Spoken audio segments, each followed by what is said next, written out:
at you. How do we pause it? Just pause it by I hearing? think, yeah. Yeah. Yep.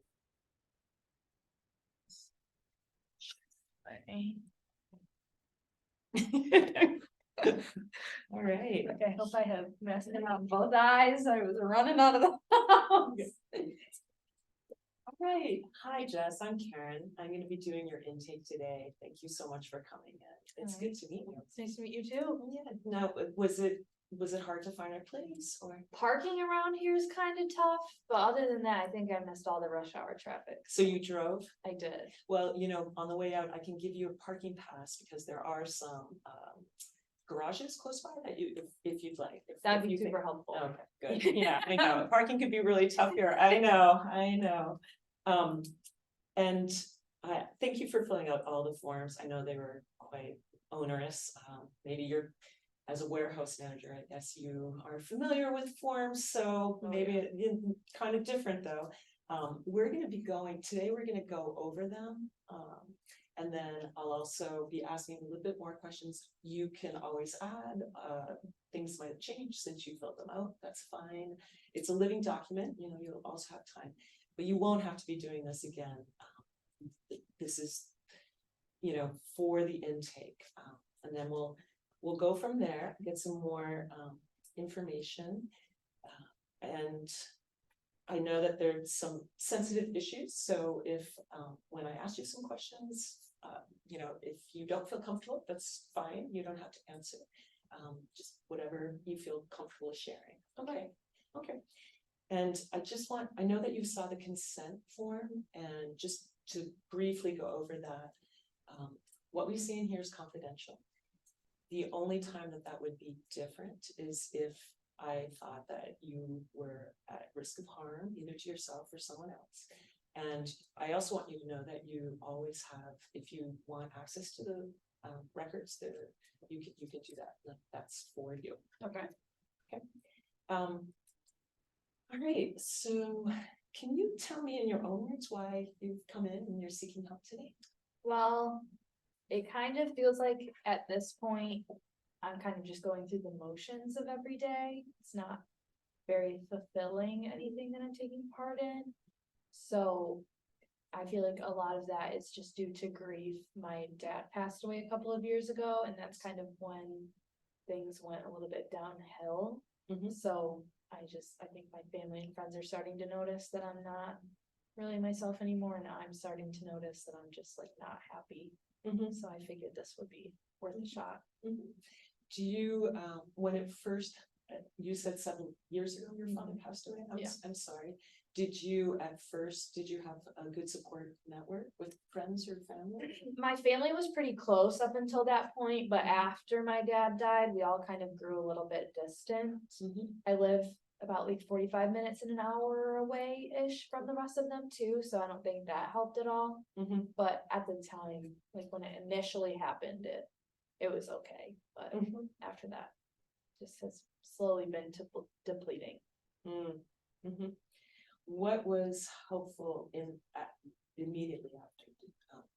My daughter was still like in the area, but she left for college a couple of months afterwards. So. And your daughter is how old now? She's 24. Okay. Does she still is she living away from you, or is she in the home? She has never been in the home with me. We've always lived apart, so she has her own apartment. Okay. I know that you mentioned your daughter, that might be one of the impetus for coming in as well. Is that true?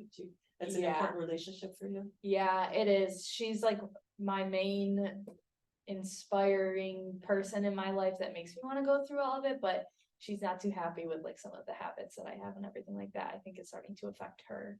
So she's been encouraging me to go to therapy for a while now. And I know that you filled it out in the form, but can you say in your own words what that conflict is about? Like what it is that what she's concerned about? So I do smoke and drink, and I think that she's had a lot of issues with the drinking, like over her entire life. But the last few years, she's been a little more confident at bringing it up to Mhm. me that she wants to see some change. So Mhm. that's kind of our main issue. It's like a really big stressor between us. Have you noticed any changes in your drinking over the last few years? I wouldn't say that over the last few years I've really noticed a difference in how much, but after talking with her, I might be willing to admit that it's been a problem for longer than just since my dad died. Do you, in your intake, you said, it wasn't just her that was the impetus, that you also felt ready to talk about that? Is that, Yeah. you're feeling a little more motivated to maybe? I think it was fun when I was young and doing all of the social stuff with my friends, but now I don't know, my health is not as great as it used to be, and she might be right. I can I ask you a little bit more about your father? Like, was your relationship close? How would you characterize your? Yeah, I was closer with my dad than I was my mom. So he worked a lot when I was a kid, but he really took care of us and he really loved all of the kids. So he was like my best friend. How do you have siblings? Other siblings? Yeah, I have 3 siblings. We're all pretty close in age too. And one of the things you mentioned on your form is that your family kind of doesn't not into mental health issues. So it sounds like maybe initially when he passed away, you weren't necessarily, and that pattern continued. You didn't really have a place for your feelings, or? Yeah. Well, he died and my mom, she's very traditional. She's a little bit older, so she was kind of just had the mindset of like, it is what it is, like it's a part of life, like gotta move on, like gotta keep doing our thing. But me and my siblings have taken it a little bit more into account, like it kind of is something we carry more. But I think in the beginning I was also kind of in that traditional mindset and like trying to like push it down and not grieve as much. But like I said, my daughter is kind of on my case and she's really into all the mental health stuff. So It sounds like she cares about you.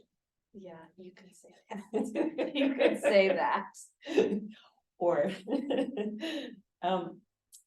you also so you live at home with your husband. I do. Okay. And I know that one of the things you mentioned is that you feel distant from him right now. Do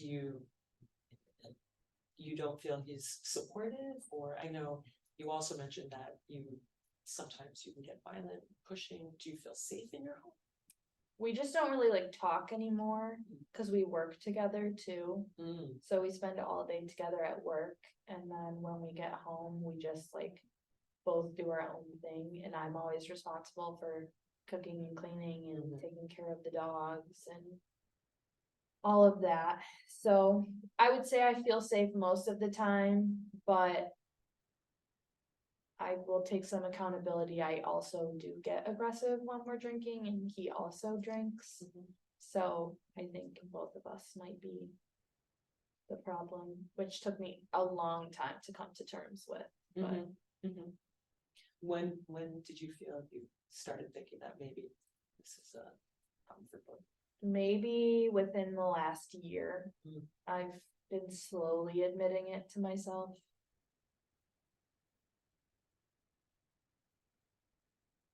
Do you you mentioned too that you have had abusive relationships in the past. How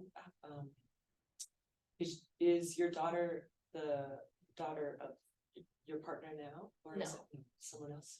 Yeah, no, I've been with my current husband for about like somewhere around 10 years. My daughter was with somebody I met like when I was very young. So that was also a violent relationship, but after we separated, I just like had really bad luck with all of the men that I got involved with. So it's like a reoccurring theme at this point. But as you said, you don't you feel pretty safe. Yeah.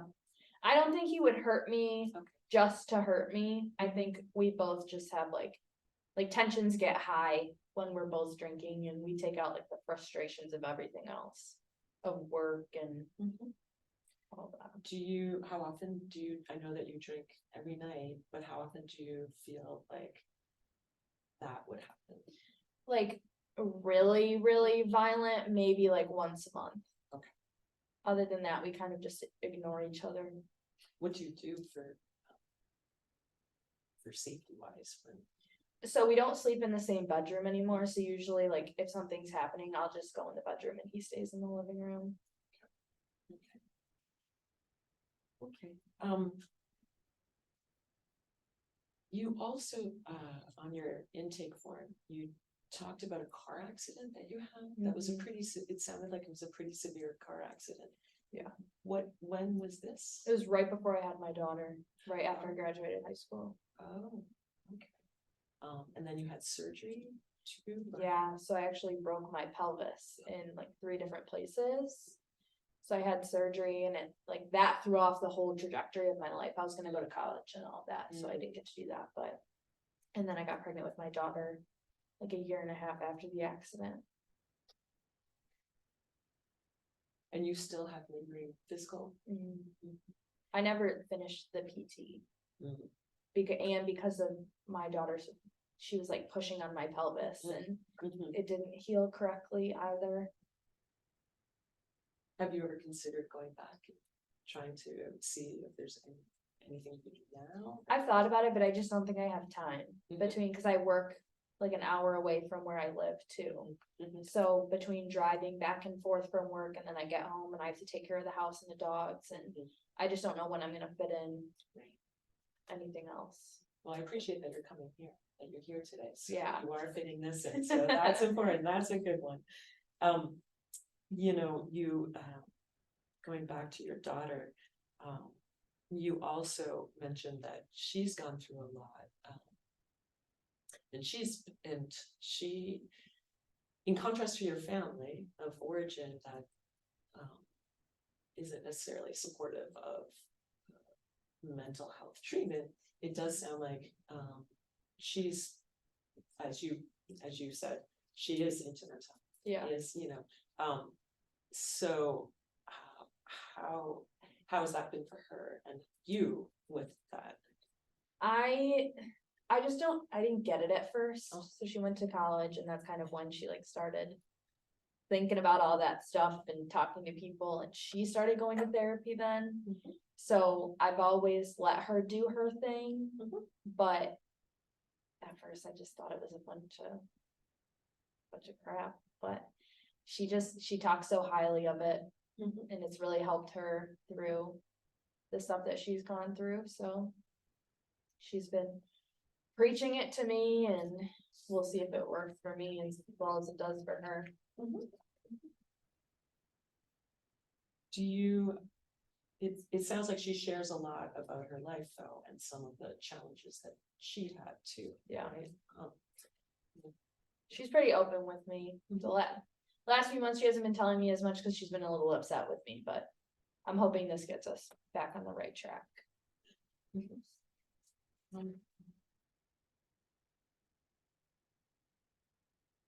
It sounds, as you were saying, not only do you have a lot, just the regular day-to-day life, you have a lot of responsibilities. You're working, you're taking the dogs, you've got your domestic duties, you're and then you are you're dealing with a lot of trauma.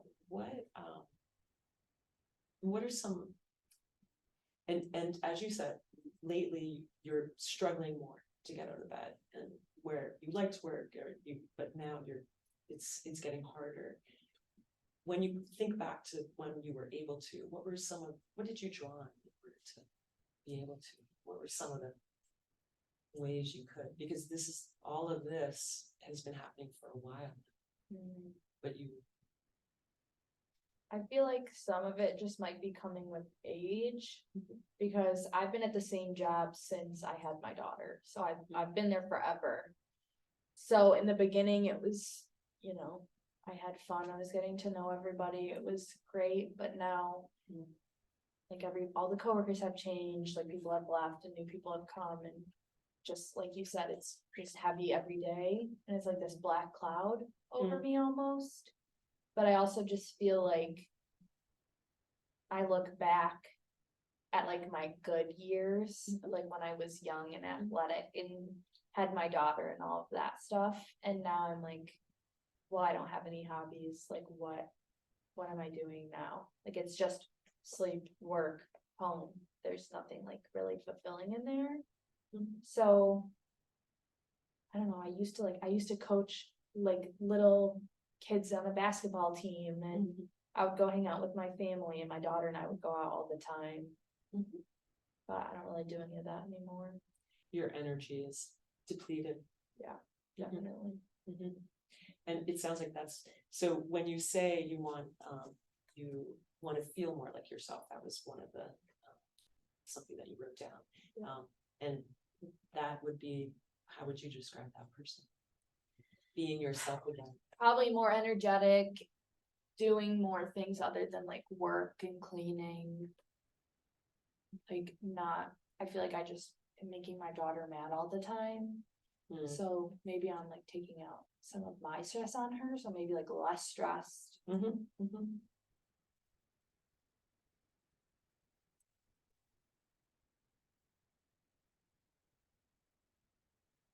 You said that you have 3 dogs. I do, yes. And do you get a lot of comfort from them?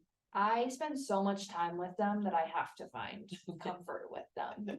So yes, they're like my little fur babies at this point. How old are they? My first dog is probably about 9 years old.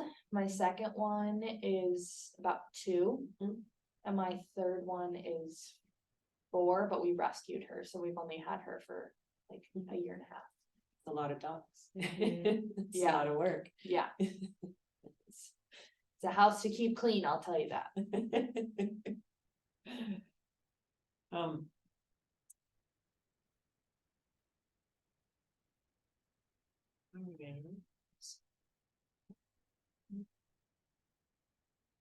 You mentioned, I don't know if you have any other history, if you have any other, you talked about the string of relationships that were not ideal. And then you have the car accident, you have the death of your father. Are there any other big major events? Those are a lot. I think that's really it. Do you have, you mentioned too on the form at one point that finances are a concern right now? Yeah, so like I said, my husband and I both work at the same place, and I don't have the best habits with money. Lately, I've been trying to do better with it, but that's kind of like a point of our arguments too, between my husband and I, is money, because he calls me out for not being as good with it, so. And meaning, what does that mean from his point of view? Just saying that like I'm incapable of saving money, that we're just like blowing paychecks on stuff, that I don't like pay attention to what I'm spending it on and everything like that. And he says I spend too much on like cigarettes and alcohol, but he buys the same thing, and half the time he's texting me telling me to go buy it for him. So that's pretty stupid.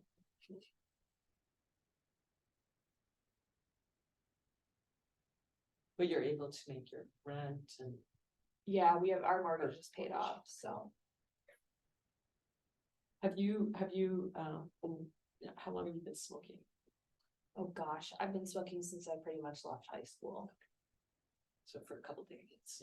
Yeah, a long time. And same with drinking. I mean, I drank in high school, like all the underage kids do with their friends, like every once in a while, but I think, honestly, I feel like once I got out of high school, like in between high school and having my daughter and starting this job, I didn't really have like that bad of a relationship with it. So maybe like when I was 25 onward Mhm. is when I really started drinking more. It's just been like increasing since. You said you used to run, you were in. I was big into basketball, yes. Basketball, Yeah, but you no longer. no, I can't, cause it hurts so much that I just can't. So that's why I was coaching those kids for a little bit. After the accident, you had, is it because of the accident, did you have? Oh, the Yeah, pelvis? Yeah, so your pelvis like never recovers completely, like it takes like 3 years. Mm. But then I got pregnant and so it didn't heal correctly. So I haven't played basketball in years. Coaching was like the closest thing I've ever gotten to it. Did you enjoy coaching? I did, yeah. And then COVID hit, so then Oh, so we couldn't coach anymore. how long were you coaching? I was coaching for that team for about 3 years. In a girls' team? It was, yes. Yep. How old? They were 10 to 12. Yeah, my daughter was actually helping me out with it. Oh. She was our email coordinator. Oh, you and your daughter together. Yeah. And I'm sorry, but maybe you had said this, so I know that your daughter lives in her own place, but she lives close to you. Yeah. Okay. She's like In the city. maybe a half hour, 40 minutes away. And it sounds like you see her pretty often. Yeah, we used to hang out more than we do now. She's just really busy. She's got a boyfriend. She's trying to make a life of her own, so. Well, are there, trying to think. Again, I'm gonna ask you, some sensitive questions, just you had mentioned in one of the forums about several months ago, that you had suicidal thoughts, but now you don't. It was just like I never had a plan or anything. Okay. So I never like really had anything to go through with, if that makes sense, but it was just like sometimes it just felt like there was nothing really to live for, like there was nothing good going on, like just really down in the dumps. But since then, I haven't really had as bad of thoughts as then, but I still don't feel good. Right. But I think, but you had, I don't know if this is still the case, but you had said you wouldn't want to put your daughter through. Yeah, Like that's, more. yeah. She's been through enough. So I don't necessarily think like I'm happy here, but like I wouldn't want her to have to deal with all of that. And you're feeling better, you're feeling a little better. Yeah, You I'm said still a down, little- but I'm not, like, that's not an option for me. So I just, I stopped thinking about it.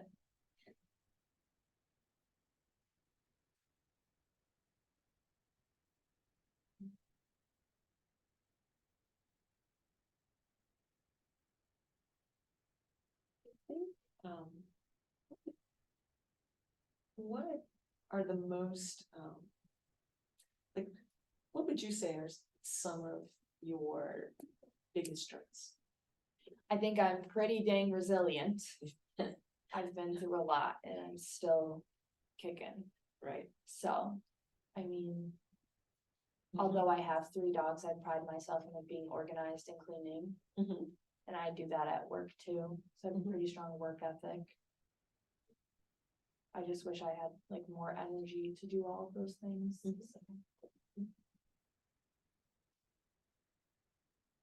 And what would others who know, what would they say are your best qualities? I think at work they would say I'm pretty organized and I know what I'm doing. I mean, I've been at it for a long time.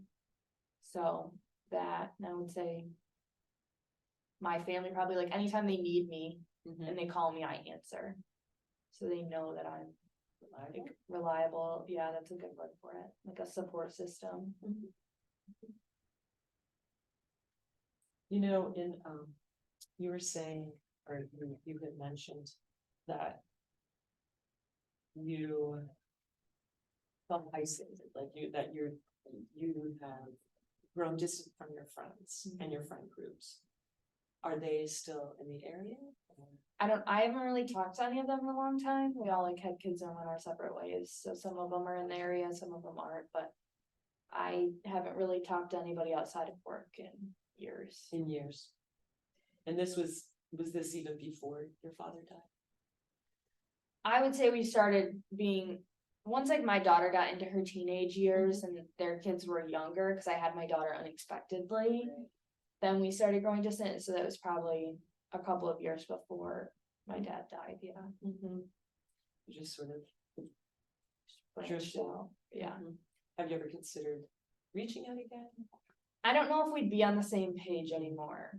So like I might, but I also don't want to deal with them telling me they don't want to hang out anymore, or that like if they think we ended on any bad note. So I don't really consider that. And then at work, but how is your relationship with your coworkers? I spend so much time with them that by the time I get home, I'm like, I can't see you people anymore. Oh, I meant in the work environment. Oh, Do in the you work get along environment, well it's with your- fine. Yes. Yeah, I'm more of like a mentor at that point because all of my coworkers are a lot younger, so I manage like the warehouse pretty much, and all the warehouse guys are like my daughter's age. So Yeah. And do you enjoy that? I'm like the work mom there, yeah. Do you enjoy that role? Yeah. I've bounced around in a couple of different roles in the same company, like the same building, same area, but I think this is my favorite one so far. So What do you like? I get to talk to my coworkers, so the people that are there, and then I also get to talk to all like the mill and truck drivers that come in, so I can talk to new people. And like they really depend on me to get things going, because if I don't do something right, then like our whole schedule is gonna be off. So I guess being in charge a little bit at that point. It sounds like you're a good person to have in charge. So. I hope they think that. It seems like it, right? As you were saying, your work ethic, right? Yeah. When you were talking about your family of origin, not necessarily being into treatment, but your daughter, having a positive experience, and then obviously you've decided to try it, and to throw in your hat with your daughter. How does that make you, like, do you feel like you're betraying your family, or does it feel, because you also mentioned that you would consider a group therapy for grief, but you didn't necessarily want anyone to know, like, what are your feelings about being able to share? I guess like I don't care if like certain people know. I guess like there's just a lot of judgment around it. Like there are some people I know in my family that like think that going to therapy makes you weak, or like, oh, you couldn't handle it on your own, like why do you need to pay somebody else to listen to you? So I guess like that's the only real reason I don't want them to know. But I guess if I went to group therapy, like nobody there is gonna know me, and it's not like they're gonna go tell my mom that I was there. So. How do you feel about it? I mean, I would probably be pretty quiet. I'm saying, how do you feel about this coming in and talking and working through it? I'm curious about you. I think it's a little weird. You think? I think it's a little weird, but I talk to people all day, so I feel like I can just, fake it till I make it almost. But I don't know, I feel like even after talking today and like going through all of this, like I feel like we've found some pretty big areas we could work on, so like it might be worth my while. Well, I think one of the things when you talk about work ethic, courage, self-reliance as being some of your strengths, and if you could reframe and understand that, the courage to be able to share your feelings and talk openly, and that it's work, it's just a different kind of work, that it's emotional heavy lifting as opposed to the warehouse heavy lifting, right? It's a different kind of thing. And you're, it sounds like you're motivated for change, to make something different, to make it, you're recognizing that you want to do something different. And so you're trying something that's being self-reliant too. You're going after a need, that, you know, you want something to change. So it fits into your whole, you know, a lot of your strengths, and then also what you've been dealing with. And as you said, I mean, you've been shouldering an awful lot. I think a lot of us, sometimes it's just helps to clarify, just to be able to talk. I have another question, if you feel comfortable sharing. Just you had mentioned that in one of the forums that you have intrusive thoughts and memories, and are those related to your father's death, or just what are the intrusive thoughts? What are some of those memories? If you feel comfortable sharing. Yeah, I mean, it's pretty much just my dad's passing. I don't really think about like the accident or like any of the like old boyfriends or anything like that. It really is just like my dad, like childhood memories and his passing, and Were you with him when he passed away? I was with him, so he had cancer. So I was with him like a couple of days beforehand, but I wasn't there when he passed. Were you did you feel you were able to be with him towards the end and be present and hold that? Yeah, I mean, I feel like I kind of shut down. Like I don't know. I try not to think about it, because it's just like, that is so heavy, and I just can't like think about that and get through the day. But so sometimes you have those, and so you'd like to have a way of dealing with the anxiety, the intrusive thoughts, and being able to not have them affect you, be able to. Yeah, it's interrupting my day at this point. Like I can't drive to work without thinking So about it's it. very frequent. Yeah. What do you do now in response to that? I haven't really tried anything yet. I try to distract myself with work and the dogs, but I don't do any of that woo-woo stuff that my daughter does. What are some of the woo-woo things she does? She's into the meditation and just like journaling and Well, I mean, for some people that works, but they're also very practical things like cognitive behavioral therapy, medication. You know, I noticed that you don't have a practitioner right now, but you know, their medication can be helpful depending on. There are many different things. So, as you were saying, I think we have a lot that we could be dealing with, and maybe, which is good. There are a lot of different options, I think, that you could think about and try.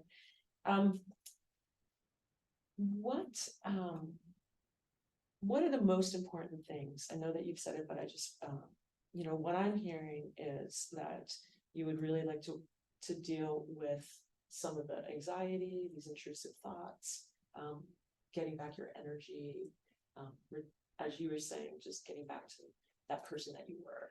yeah. Yeah. Are there other things that, well, and addressing the drinking? Is that right? Yeah, that's pretty much it. Just like That's the main. health will make me like get back to myself. So it seems like they're all like tied together. Like if I take care of my health, then I can get back to doing the things that I like to do. But my anxiety and grief are keeping me from taking care of my health, which is keeping me from taking care of like getting back to who I want to be.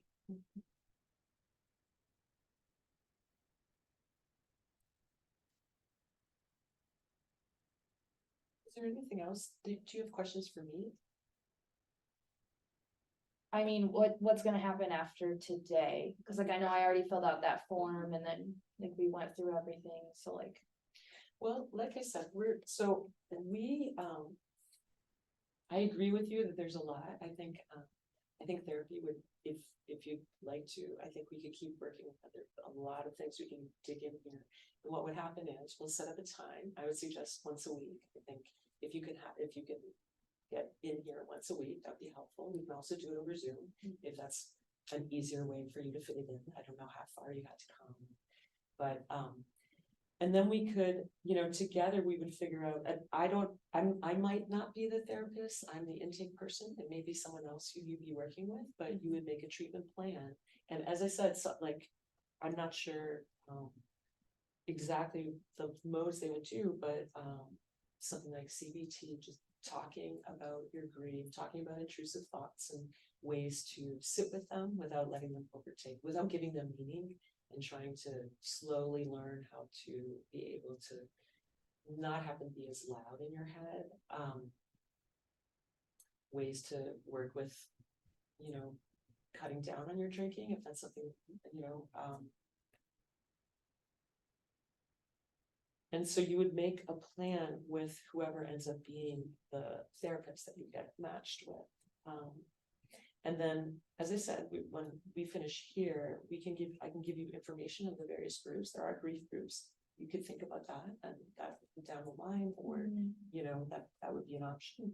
Also, we have some information about doctors that practice here, and I would suggest maybe doing that too, as you mentioned. I mean, your whole health, and it sounds like you haven't been to a doctor for a while, and they may, it might be helpful because you may be able to have some medication.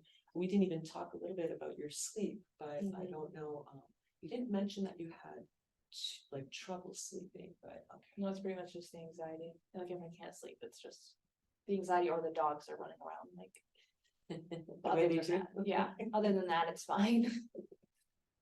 The dog too. Sometimes they too. So that would be the next. I mean, I think we would go from there. It's possible, they'll have a few more questions for you, but I really do feel like there's a lot to start in on. I don't know, how are you feeling about it? I feel pretty good. This wasn't as bad as I thought it was gonna be. So I would keep going. Okay. But maybe, I might do Zoom like every other week. I don't know if I could make it in person every week. Yeah, I mean, that's one of the nice things in that option, right? And it sounds like you're kind of time pressed, and I do understand that. I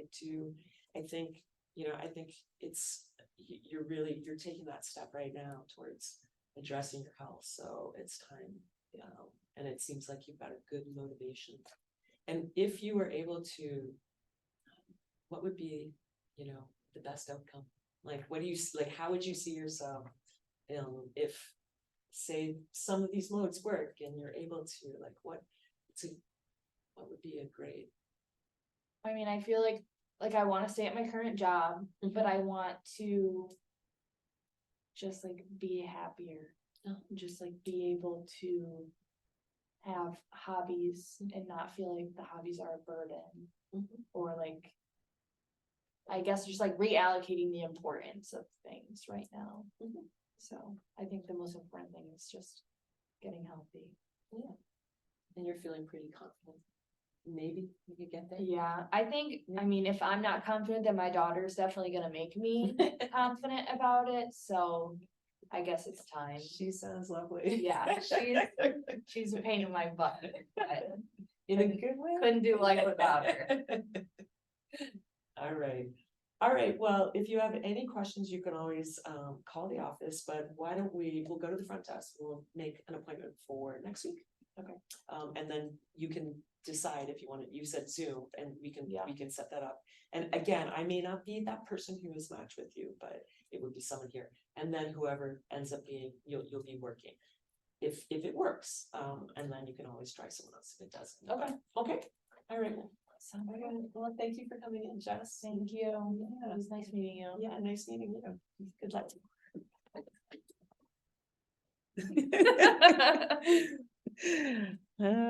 How was that? Oh, wait. God. How come I can't do this? No, stop recording.